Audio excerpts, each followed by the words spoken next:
So now you're working with Ashutosh Gowarikar for this film. What's that like? I mean, he has these amazing epic movies under his belt. Lagan and Swades and Joda Akbar.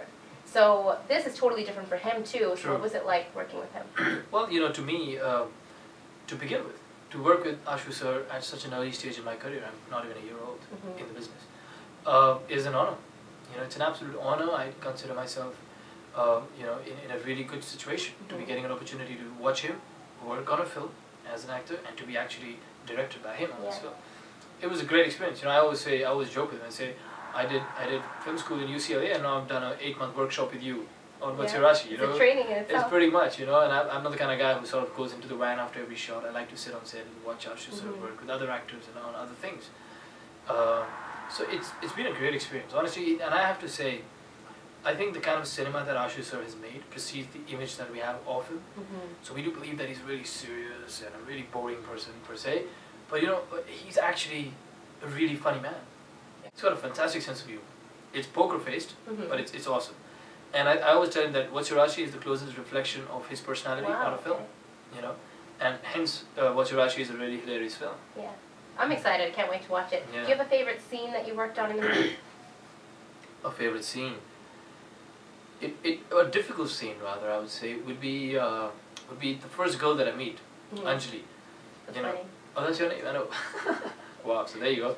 She's Aries, though. Okay, right? Sorry. That's alright. So I meet Anjali in the film, and my first meeting with her is also my first meeting, you know, as Yogesh Patel. There's an inherent awkwardness that you have when you're meeting a girl for the first time as an arranged marriage. You know, I personally think it's emotionally really draining to meet people when you're going in for an arranged marriage, especially if I'm sitting in a chair and I say, hey, you know what, I like this girl. And then you're only working towards getting accepted by her so that she doesn't reject you. Yeah. And I think that's really emotionally draining, you know, in case she says no. So I'm meeting this girl for the first time. She's a little quirky, you know, she's a little funny. So there's a bit of a reaction, but I cannot also laugh at her, cannot demean her, cannot be derogatory. At the same time, it's not like I'm getting really impressed by her. And then now she breaks down, and then I really get emotional about her, and then I get the real her out, with which I'm really, really impressed with. So it's a small scene, you know, but in the scene there is such a journey of Yogesh. You get to know so much about his character. It was really complicated, and I sort of walked into that scene completely unprepared. I wanted to actually, you know, just walk in, reading my lines minutes before the scene. So yeah. Is there a lot of improv in the movie on your part? You know, with Ashu sir, his script is really well written, and the best thing about it is, we don't read the script on set. We have a lot of readings we do much before we start filming. So as a whole team, you sat down and you read the dialogues over 5-6 times. So if you want to sort of, so he in those readings he would just let you be. So it's okay. You read the line. If you want to say something after that, just say it. And he would just keep sitting there on his laptop, and he just, you know, we would keep reading, and he'd just keep making notes. And then at the end of it, he would sit down and rewrite the scene again, and then you'd read the new scene, and then you'd improvise again, and so he'd keep updating it till he said, okay, now I'm locked on my script. So which is really. So you had a lot of input into the script as well. Well, I would say as much as an actor is supposed to put in a film. Yeah. Okay. Now, of course, we have to address the comparisons. I'm sorry. Oh. The comparison to Hrithik Roshan. Yeah. And how does that, you know, affect you as a newcomer? You're trying to make your own place. You're trying to make your own, you know, identity. And how has that affected you in the business? You know, I don't think I'd get upset with anyone who does that.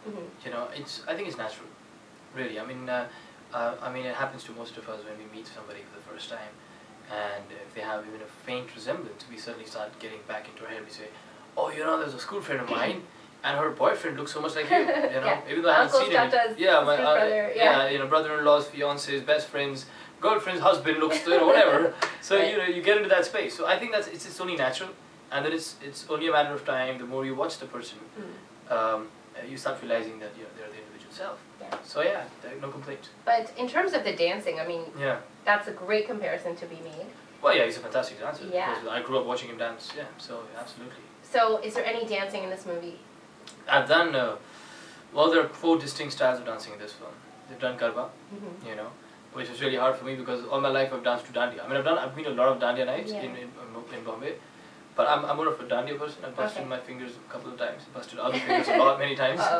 Right, but there's jazz, you know, there's contemporary jazz that I've done. There's a robotic song in the film, but most importantly, there's a b-boying song in the film. There's a lot of break dance, you know, where I've done my handstands, I've done a windmill, Cool. I've done a floor wave and everything, and we did that entire song in one shot.